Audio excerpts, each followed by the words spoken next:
First of all, congratulations on this movie. I saw it last night. I completely loved it. It is an incredible Oh, watch. Uh, where did this idea come from? Because it caught me so off guard right off the bat. yeah. It's interesting. So a few years before I sat down to write it, I discovered these things online called it. In the film, we call them adventure funerals, but they actually have a real thing called extreme funerals, Yeah. where they do similar things, like someone riding their motorcycle, someone playing cards, like in the movie, or whatever they love doing in life. It's actually a real thing. And then I guess just on a personal level beyond that, it's just I remember one of the few funerals I'd ever gone to. I was 10 years old. My grandfather passed.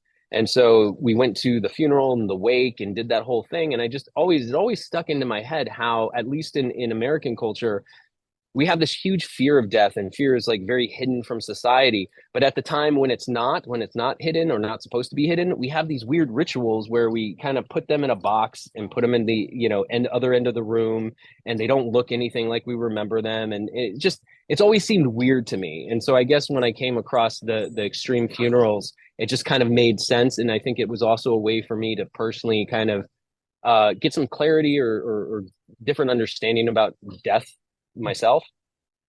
Definitely. Your main character, Mortimer, is such a contained character. It doesn't seem like there's much emotion to him, but there's so much going on with him. How were you able to cast this character? Because I think they have to be able to lead the entire film, and they have to be able to be, somebody that the audience cares about. And I think we do end up caring a lot about him. Yeah. Yeah. I mean, I think it was, I knew Kier from earlier stuff he worked on. Mhm. Um, but one in particular, one of my favorite films, excuse me one second. No problem. Sorry about that. Yeah, no problem. So Okay, so yeah, Kier, I was a fan of his from It Follows, Mhm. one of my favorite horror films the last couple decades. And then I watched Atypical on Netflix. And it was Mortimer's a totally different character, but when I just saw Kier, I was just like, that's Mortimer.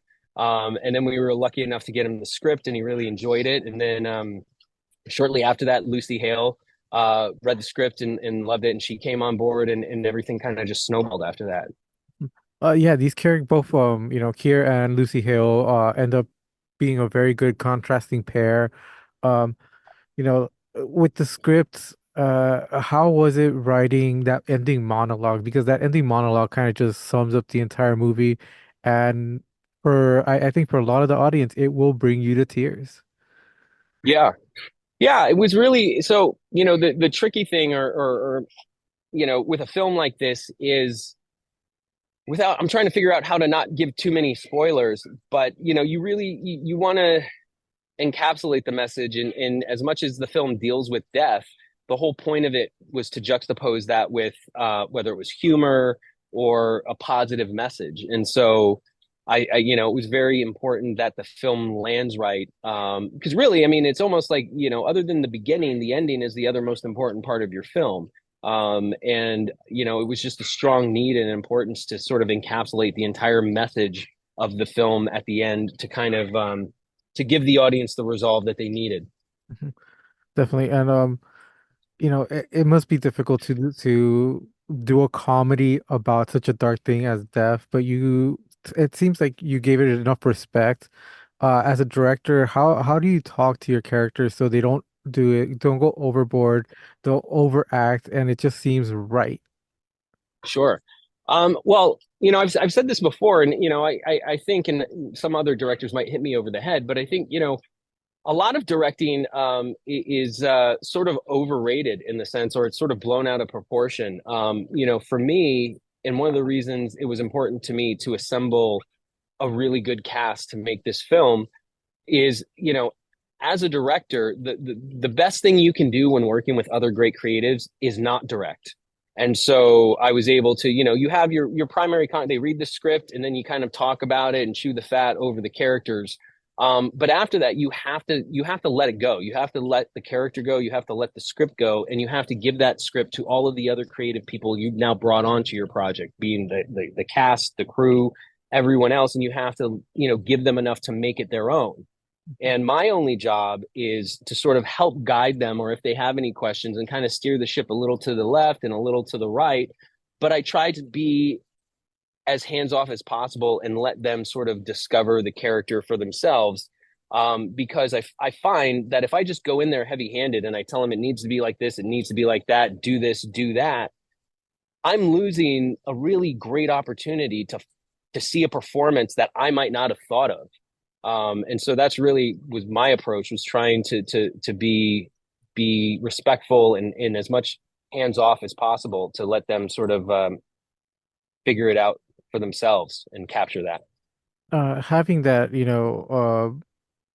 collaborative attitude, how much did the film change from what was on the paper to allowing these creative people, these incredible talented cast that you got, play with the characters and bring them to life? How much did it change from beginning to end?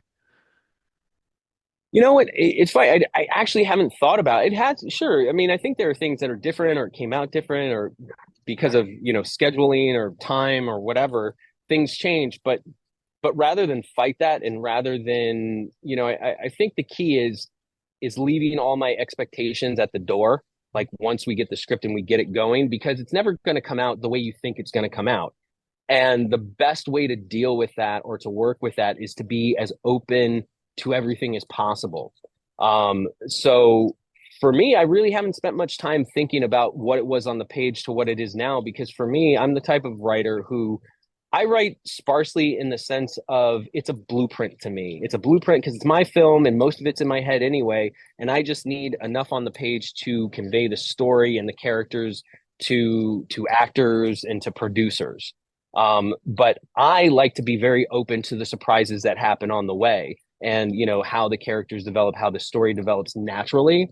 So yeah, I would say it is different, not that different, but it's all for the positive. And I think a lot of it comes from cast and crew who brought stuff that I never would have thought of. That's way better than any idea I might have had.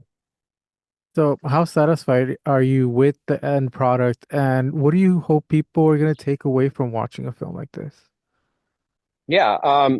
So as far as the film now, I'm truly I'm through the roof. I mean, it's been a very long journey, and compared to maybe what I thought I might be able to achieve in the beginning, it's far surpassed all of that. Like I said, again, the cast and the crew did such an amazing job to kind of breathe life into this thing and give it a life of its own. Yeah, that's I love the way it turned out, and I hope audiences love it. And to take what they should take away, I don't know what they should take away. To me, I'm very much an of the artist type to where an example of I paint sometimes, and my father's wife looked at one of my paintings one time, and it's abstract, and she told me how she liked all of these things that I had put into the painting, and I didn't put any of these things in the painting. I don't know what, but she saw it, and because I was open enough to hear what she saw in it and not tell her what I put on there, it was a much better experience for her and for myself. So that being said, I want audiences, you know, I don't want to tell audience what I think they should take away from it, but what I hope they take away from it is to not take life so seriously, to understand we have a finite amount of time on the planet, and that, in my opinion, I think the meaning of life is life itself. And I think we get trapped by, the daily grind of society of, going to work, of car trouble, of this and that and whatever. And then for a small period at the end of the day, we might have a second to reflect on what this all means and why we're all here. When I think this is why we're all here. We're here to live and we're here to enjoy it. Awesome. Well, thank you very much for your time. The film is great, and I hope it Thank gets you. the audience it deserves. Thank you very much. I really appreciate it.